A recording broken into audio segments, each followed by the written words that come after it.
So what do we have here? This is the Cool Club. I am the Glitch Trap. Bang, bang, bang. And I have another review for you. This is a cool review. We're gonna review Halloween Ends. This is Halloween Ends with Halloween Ends starring Jamie Lee Curtis, Andy Michalek, Nick Castle, Rohan Campbell, and Will Patton. Now, they've made I don't know how many Halloween movies. Like, I've lost count.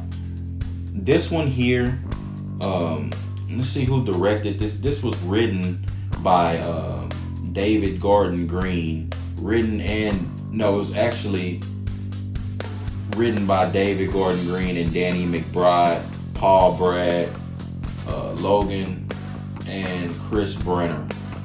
So it was three. It looks like 4 writers on it, and it was directed by David Gordon Green. What can I say about this movie here? To be honest, it was a unique aspect somewhat of how they developed the story, because it couldn't just give you the same thing that the last movie gave you. The last movie was basically the end, supposedly, correct? Like, the last Halloween before this one was the end. That was it. I don't know why they feel like they had to do another one and try. Like, are they gonna ever really truly end this? And from a story perspective, they could continue doing this over and over. The climax here didn't really even make sense, because let's just go ahead and get into this movie. You're basically dealing with possession. Like, Michael Myers is sort of like kind of high in the Friday the 13th, where Jason's spirit was possessing people. You know, where they ended up in the beginning of the movie, they killed Jason, like ATF, which is realistic. ATF, they ran down on Jason, like, as he's doing his 1-2 thing, and blew him to hell, and his spirit entered someone else. And that's how, because let's be honest, these are supernatural killers. Like, no one wants to think of Michael Myers. We already know Jason wasn't normal. He was supernatural. He's a zombie. Michael Myers was, with all the things that's happened to him on all of these movies, we know he was more than a man. So it doesn't matter for Laurie, you know, however methods they shown him killed, he's always coming back. Like, he's more of like a spirit. In this movie, they muddied up that lore even more. We don't know what Michael Myers is, whatever. We don't even know. Like, you know, because in this movie, you had the guy Corey, who's in this movie, is like the main guy in the film. He's basically a babysitter in the beginning, and he plays and I'm gonna get into the story aspects here. So, and this is gonna include spoilers.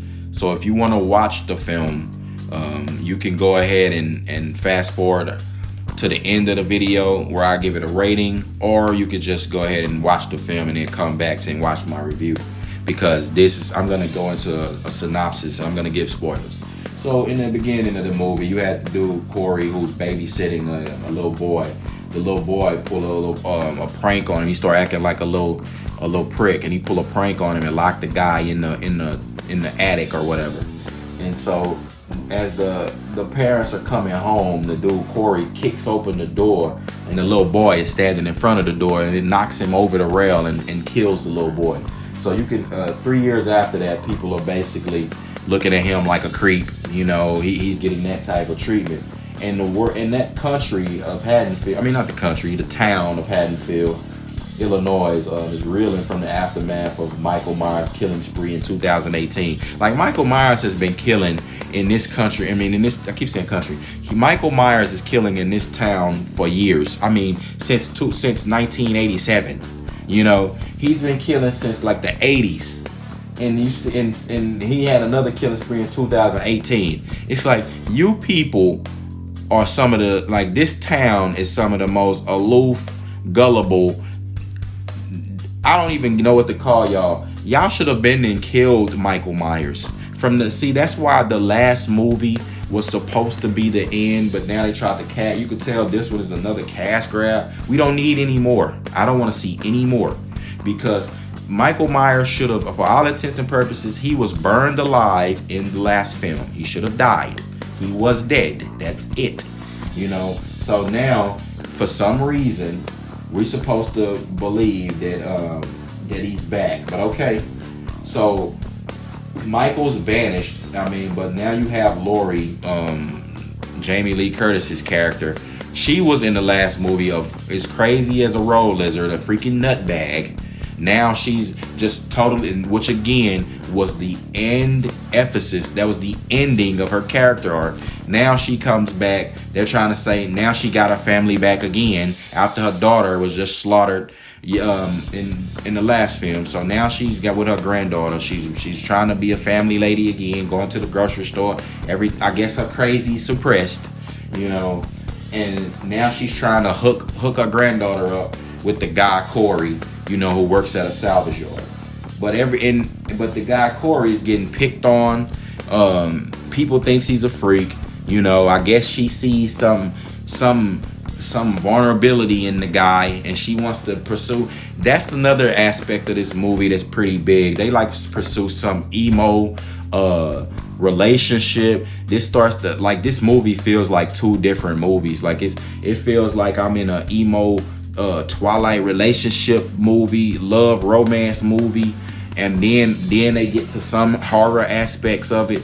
It's like something like that, like a Beauty and the Beast story, man. Because the guy Corey basically ends up he goes down, he ends up getting beat up by the bullies, and they leave him for dead. So he wakes up in the sewer and is confronted by Michael, who's been living there for the past 4 years. Michael Myers is living in the sewer. What is this? What he been doing? Eating rats?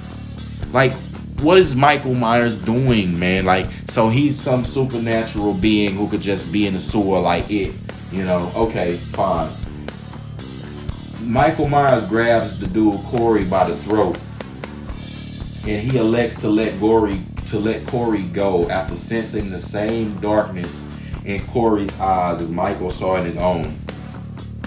On the way to the sewers, out of the sewers, Corey is confronted by a homeless man with a knife, and in the struggle, Corey ends up stabbing the homeless man to death.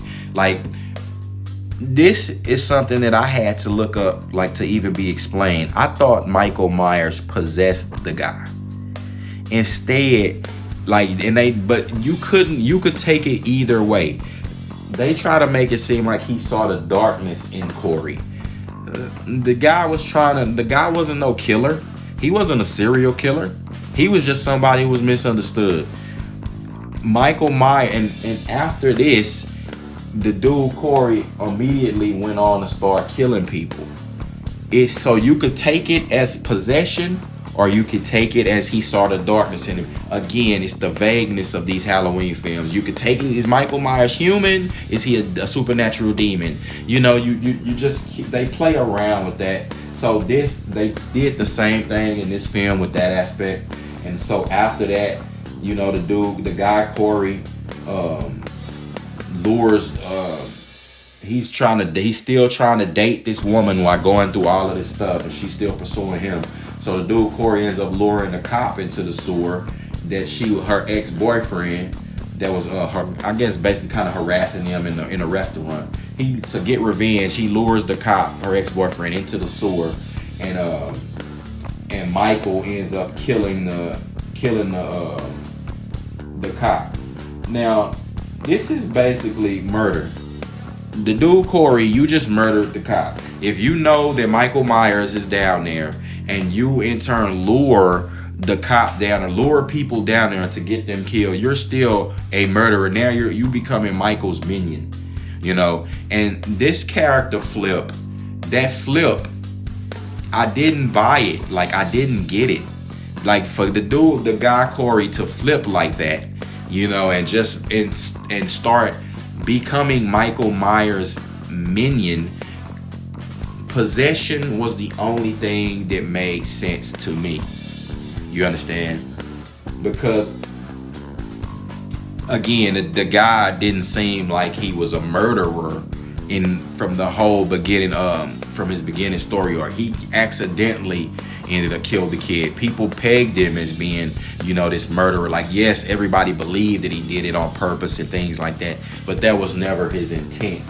So I don't get why you would then in turn just for some reason, because you wake up in a sewer, you see Michael Myers, a killer that's been in here for the longest. You see him, catch him in the sewer, and what you think to do is now go out and be his minion.